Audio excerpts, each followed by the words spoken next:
Anxiety does not enter your life suddenly. It grows slowly, like a creature waking up in the deepest rooms of your mind. At first it moves quietly, shifting in the shadows of your thoughts.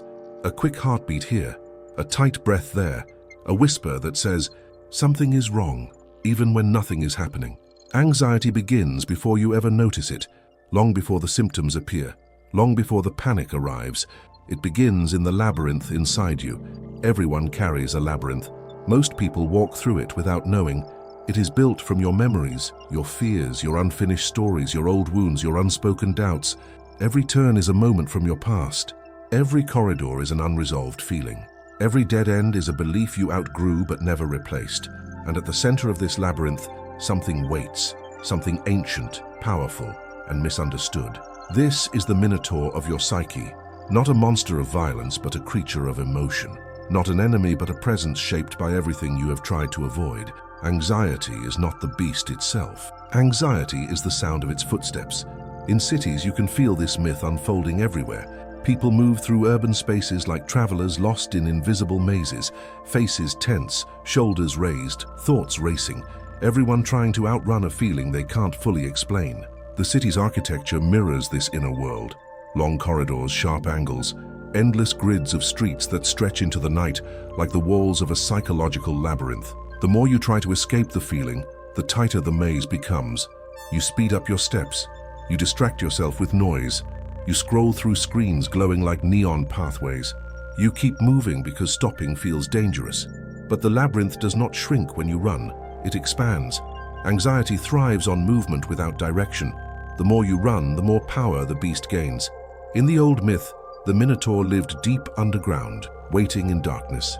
It was not evil, it was lost.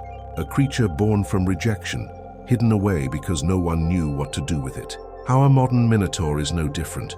It grows from the parts of you that were never understood, never expressed, never held with compassion. It feeds on your fear of facing what hurts.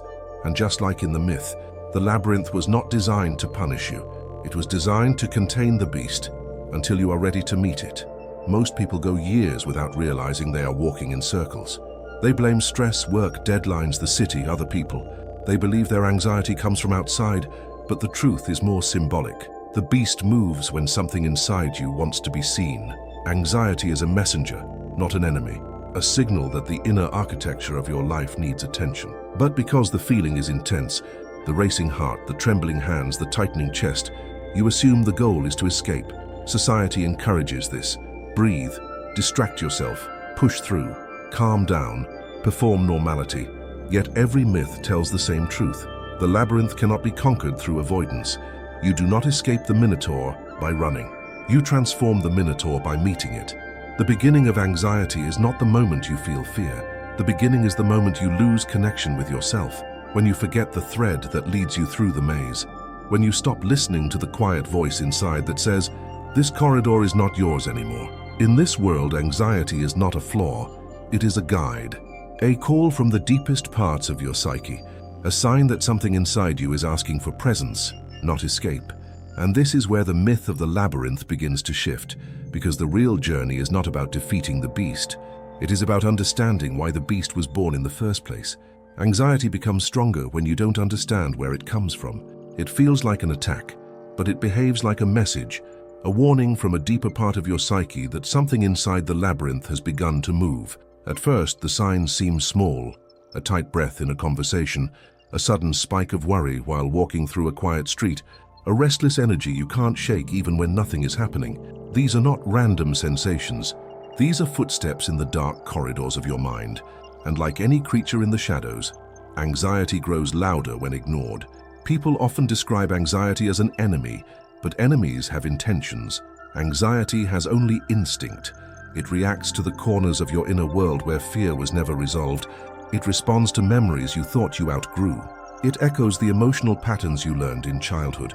It animates every unresolved story you carry, giving shape to what you have not yet faced. The beast is not a monster created to harm you. It is a shape formed by the parts of yourself you've tried to outrun. In cities, this becomes especially visible. Walk through a subway station at peak hour and you'll notice it. Eyes scanning, shoulders tense, breaths shortened as if the air itself were thinner.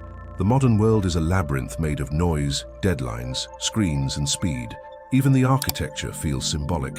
Long corridors, sharp turns, enclosed spaces. These structures mirror the internal maze where your anxieties walk. The outer world gives form to your inner one, but the important truth is this: the labyrinth does not create the beast. The labyrinth reveals it. The Minotaur grows when you move through your days without alignment, when you say yes while your intuition says no, when you push yourself forward while your body begs for rest, when your emotions try to speak through subtle whispers and you drown them out with distractions that glow in your hands. Each ignored feeling becomes another brick in the maze. Each avoidance becomes another twist in the path. This is why anxiety often appears in moments when your life looks fine from the outside. The beast does not respond to your circumstances. It responds to your disconnection. It reacts to the gap between your inner truth and the story you live on the surface. And our culture feeds this disconnection. You are encouraged to stay productive, to stay available, to stay connected at all hours. You move quickly through your days, crossing tasks off lists, checking messages, scanning notifications. You rarely stop long enough to notice what is happening inside you. The labyrinth grows while you walk through it blindly.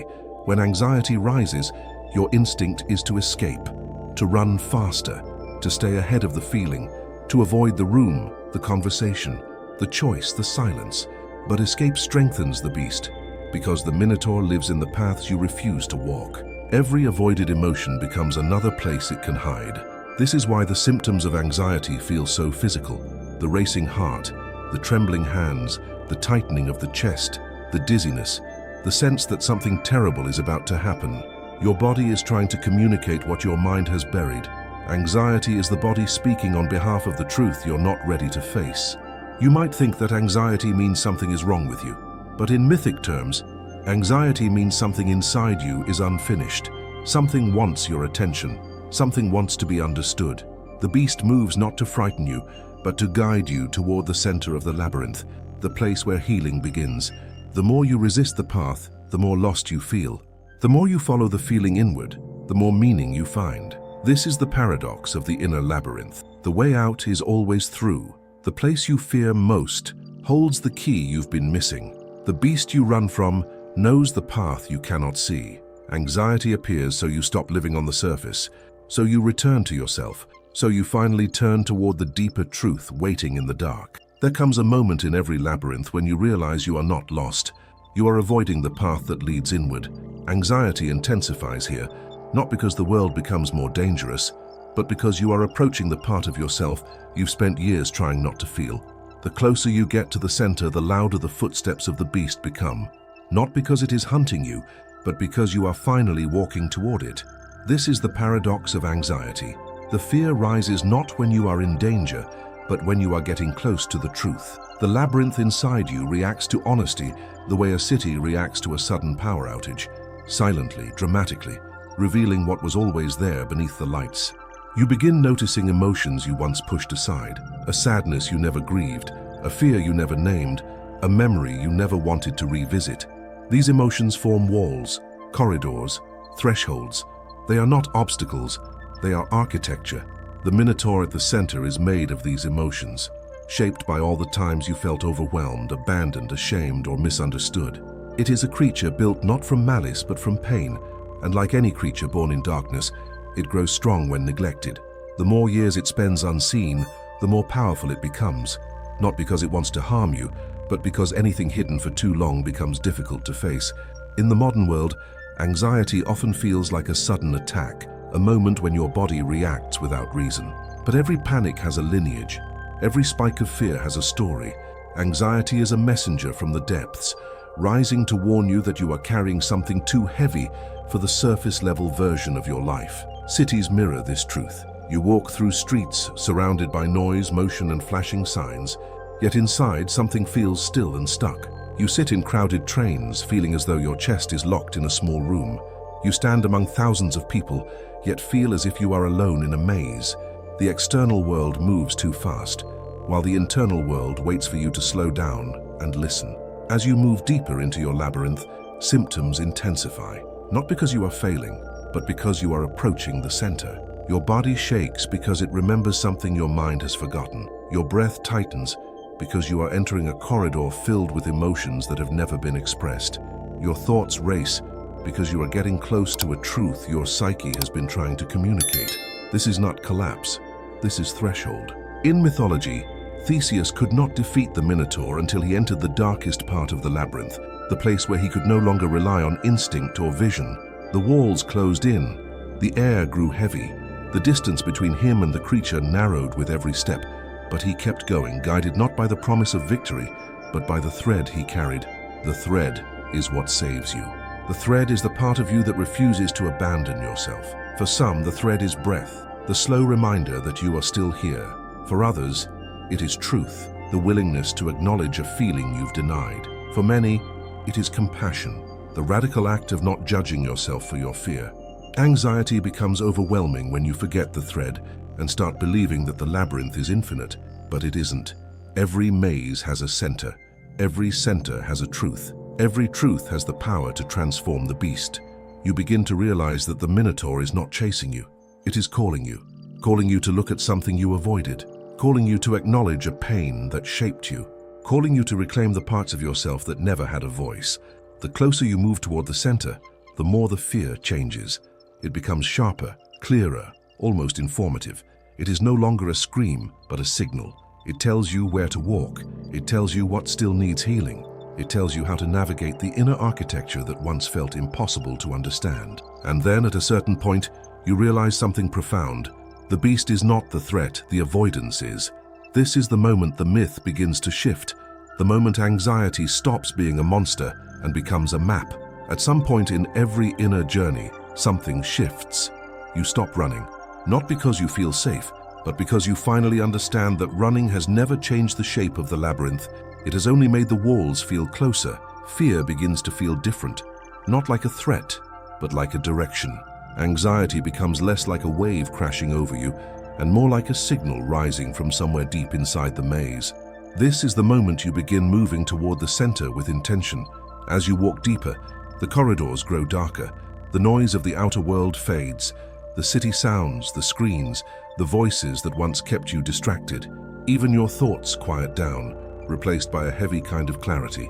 It feels as if you're entering a part of yourself that has been waiting for you for years. A part you sensed but never approached. And as you walk, you begin to notice something unexpected. The beast is not chasing you. It is breathing, waiting, listening. Anxiety, when you stop fighting it, reveals its true nature. It is not a predator. It is a presence, large, intense, misunderstood, shaped by everything that frightened you when you had no strength to face it. The Minotaur is not made of rage, it is made of memory. It is built from all the things you carried alone, all the emotions you swallowed, all the instincts you ignored. People often believe that facing their anxiety will destroy them, but the truth is the opposite. Avoiding the beast is what keeps you fragmented. Moving toward it is what begins to make you whole. As you approach the center, your senses sharpen. You feel your heartbeat not as panic, but as a drum leading you forward. You feel your breath not as a struggle, but as a guide. You feel your awareness expanding, lighting the edges of the labyrinth like faint torches. This is what it means to return to yourself, not through force, but through presence.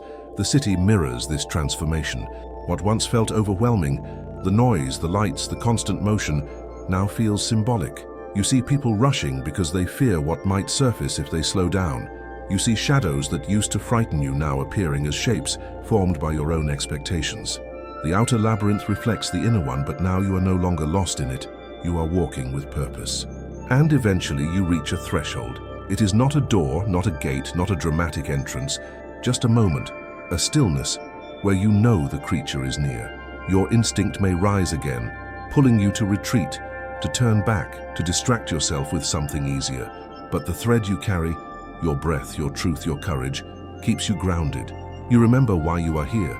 You remember that the beast at the center was born from your disconnection, and the only way to transform it is to bring connection into the place that never had it. You step into the center. The space is vast, dimly lit by the glow of emotions you once denied, and there it stands, the Minotaur, the embodiment of your unfinished stories. It looks powerful but also tired, immense, yet fragile, terrifying yet familiar.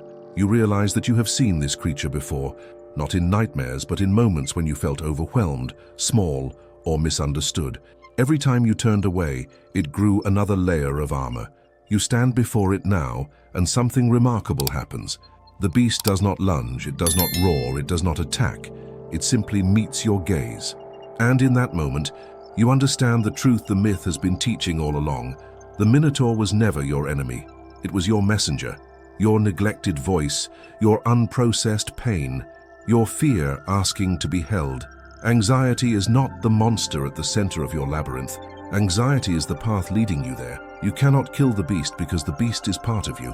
But you can transform it by seeing it, hearing it, and allowing it to exist. This is the beginning of the real healing, not through battle, but through recognition, not through escape, but through presence, not through strength, but through understanding. Meeting the Minotaur changes the air inside you. The fear that once felt overwhelming begins to loosen, not because the creature becomes smaller, but because you finally stop running from it. You stand there, face to face with the presence you've avoided for years, and realize that nothing in this moment resembles the terror your mind predicted. The beast is not attacking. It is waiting, as if it has been waiting for this meeting since the day it was born. Its breathing echoes through the chamber of your inner world, slow, heavy, human in its own strange way. As you look at it, the edges of your fear shift. You start to feel something unexpected, recognition. You see in the beast the shape of old memories, of moments when you were too young to understand your own pain. You see times when you needed comfort but received silence, times when you needed protection but learned to protect yourself, times when you were overwhelmed, confused, or unseen. The Minotaur is not made of danger, it is made of your story. And for the first time, you allow yourself to look at it without judgment, without trying to shrink it, without turning away. Anxiety softens in the presence of honesty. When you stop fighting the beast stops fighting you. A strange stillness fills the labyrinth, the kind that feels ancient, sacred, necessary. You step closer. Your heart beats fast, but not with terror. It beats like something waking up after a long sleep. Your breath deepens, grounding you as you cross the threshold that once felt impossible. And as you approach the Minotaur, you feel an old truth rising from within. The thing that scared you was never the creature. It was your belief that you were alone with it. You reach a distance where you can see its eyes. They are not the eyes of a monster. They are the eyes of a wounded guardian, a part of you that stayed behind in the labyrinth so the rest of you could move through life. This realization breaks something open. Anxiety is not the beast. Anxiety is the call to meet the beast. Your entire life you believed the labyrinth was a trap. But now you see the deeper truth. The labyrinth is a container, a sacred space created by your psyche to hold the pain you weren't ready to face. It wasn't punishing you.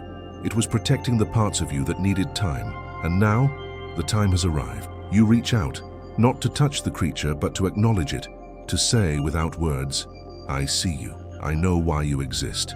I'm not here to destroy you.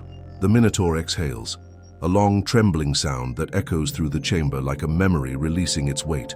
And in that exhale, something extraordinary happens. The beast shifts, its posture lowers, its muscles soften, its presence becomes less aggressive, more alive. You have not defeated it, you have reclaimed it. Something inside you expands, a sense of self you haven't felt in years. Calm doesn't return immediately. Peace doesn't arrive in a single breath, but the panic that once surrounded the beast dissolves. You begin to understand that every wave of anxiety was directing you toward this moment, toward this meeting, toward this reconnection. When the Minotaur softens, the labyrinth begins to change. The walls feel less rigid, the corridors feel wider, the darkness feels less heavy. What once felt like a prison becomes a path. What once felt like disorientation becomes orientation. The thread you carried, your awareness, your breath, your courage, glows faintly in your hand. Now you understand its purpose. It was never meant to lead you out of the labyrinth. It was meant to lead you through it. When you begin walking back toward the entrance, the beast does not disappear. It walks with you, smaller now, not because it's weaker, but because you're stronger. It becomes part of your story instead of the shadow behind it, a guardian rather than a threat, a reminder rather than a warning. And when you finally step out of the labyrinth, into the noise of the city, into the light of the world, you carry with you a truth the myth has always offered. You do not heal by killing the beast. You heal by understanding it. Anxiety may rise again. The labyrinth may shift again, the beast may stir again, But now you know where the center is. You know the path inward. You know the thread. You know the truth. You are not trapped in the labyrinth. You are the one who walks it with awareness. You are not hunted by the beast. You are the one who meets it with presence. And that changes everything.